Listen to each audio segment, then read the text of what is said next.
is this person wants to know what makes a good non-compete agreement, or how can I make sure that my trainers never leave and compete with me. So first thing you have to ask yourself is, if they break whatever agreement that they have, are you going to pursue it? Are you going to fight it? Going to take it to court? Like, how far are you willing to go?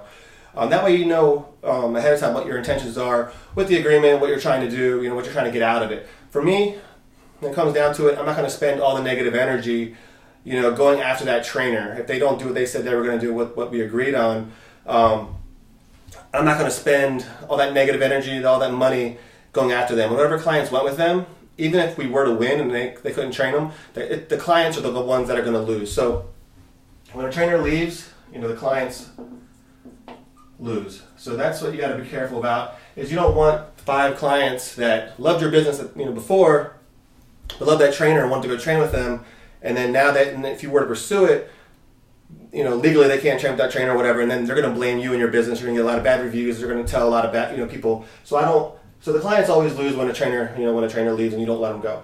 So what you want to, for me anyway, since I know I'm not going to go after them legally, I just want to make it crystal clear what the agreement is and get them to agree in writing, and that way, they already know what the risks are if they were to try to take clients and stuff like that. So make it really, really solid, make it crystal clear when everybody's happy and everybody agrees. So the first thing that you want to make sure that you have, is your intellectual property.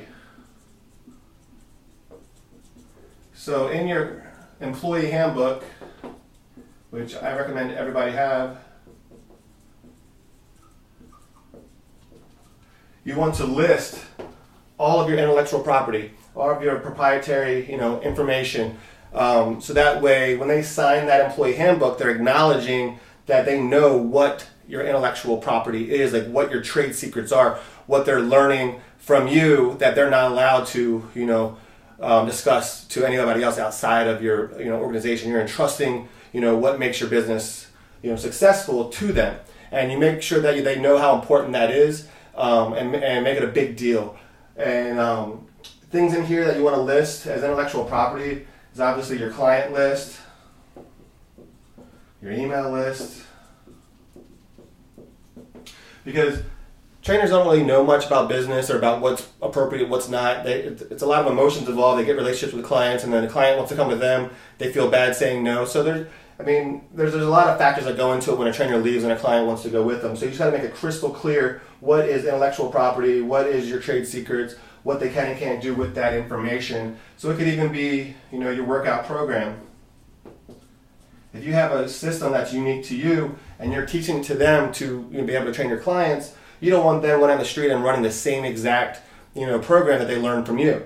They got to come up with something new. So this could be a certain amount of stations, certain push-pull, variations. But however you have it set up, or high-low, whatever you do, whatever your system is for your training. It could be how often you do the same type of workouts. It could be the progressions. If you have a system around that you created that's yours, you just have to let them know that what they're learning is intellectual property, is a trade secret. They can't use that when they leave. And that's super, super important. So once they acknowledge what the intellectual property is, and they know that they can't use it when they're not employed with you, the next thing would be the non-compete. And in the non-compete, you don't want to say that they can't work in the industry in a 5-mile radius for 3 years. That's not going to hold up anywhere, and it's not reasonable or practical. If somebody doesn't want to work for me, I don't care about them going to the gym next door and training. I'm all for fair competition. I just don't want them reaching out to my clients who they met through me and my hard-earned advertising dollars that got them into my gym. I don't want them reaching out to them because they met them through me and taking them to their gym for free. That's all I want. They can, if they go start running Facebook ads, or they start doing whatever they're going to do, I'm totally okay with that. They need to earn a living. If it's not going to be with you, it's going to be with somebody else. So I don't do that kind of non-compete. What I do is refer back to our intellectual property and let them know that they're not allowed to train any of my clients for 3 years after ending their employment with us. And if they do, so can't train your clients,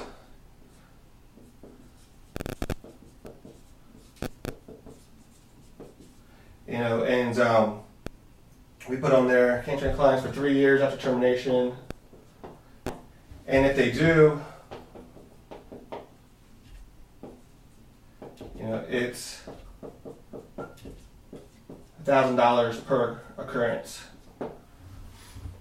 So again, I'm not going to go to court over this, but what I always do is, whether it happened or it didn't happen, let them know that somebody had left before and they trained 2 of your clients and you pursued it and they paid you $2,000, and it ended up being worth it for them because they ended up doing one-on-one training. They were charging $900 a month, so they got their money back practically the first month. Where if they were doing a boot camp, it would take 5 months, at $200 a month to get the money back. And let your trainer, so I just tell like a quick story of how that happened and how we were able to work it out, and it might make sense for them to pay it, not a big deal, if they really, want to train that client. That's gonna, and if you were to pursue it and then you were going to go to court, this is going to hold up a lot more, because what happens when you go to court and the judge doesn't know like how much a client's worth, they don't know how, what the other person was doing at the other gym or how they're trying to earn a living. So they're pretty much going to throw it out, because they're not going to just throw out an arbitrary number, because they don't know how much it's worth. But if you guys both sign and agree before they start employment that a client is worth $1,000, and you can show proof that they're training 3 of your members or past members, then a judge could award you the $1,000 per occurrence plus court fees or whatever. So you have a better chance of winning if you do want to pursue it. But just by having this in there, by listing this and letting them know, like when you leave here or when you're working, if you're like my trainers, hardly any of them were full-time. Our head trainer was the only full-time trainer. The rest of them might have worked like 10 hours or 10 sessions a week or whatever, and then they had like some one-on-one clients at some other big box gyms, which was fine. I didn't have a problem with that. The only thing that we have in our employee handbook is that if they're employed by us, they're not allowed to promote any other fitness programs on social media while they're employed by us. They can only promote, our gym, which they don't have to promote our gym if they don't want to, but they're not allowed to promote any other gyms or fitness program that they run or do while they're employed, with us. So that way, I don't mind if they work somewhere else, because they have to piece together a full-time job, a full-time pay, because 10 hours a week just isn't gonna cut it for them. But by having that in the employee handbook, so they know what they can and can't do, by having how much a client is worth in the non-compete, they're like 99% less likely to go out on their own and take your clients with them. The other thing I always do is don't ever talk about how great you're doing at your business financially, or don't make it look easy to run your business, because that's one thing that's going to encourage them that that they can go out and do it themselves as well and compete with you. So always talk about all the hard things and how tough it is to run a business, how tough it is to be a business owner, and how in the beginning the business owner doesn't make any money really. They get paid the least out of the entire company for the first year or so, whatever. So just keep letting them know all the different expenses. Don't talk about how much money you're making, because all they see is $200 a month. We got 50 people in for this challenge. 30 of them stayed at $6,000 a month, plus the other clients that we have, and they don't know any of the expenses or any of the risk, any of this hard stuff. They just kind of figure out what profit is potential, and then they all end up wanting to do their own thing anyway. But just identify how much a client is worth, and then let them know per occurrence. Let them know they can't train any clients for 3 years. The only tricky part with this is that at first I put past clients.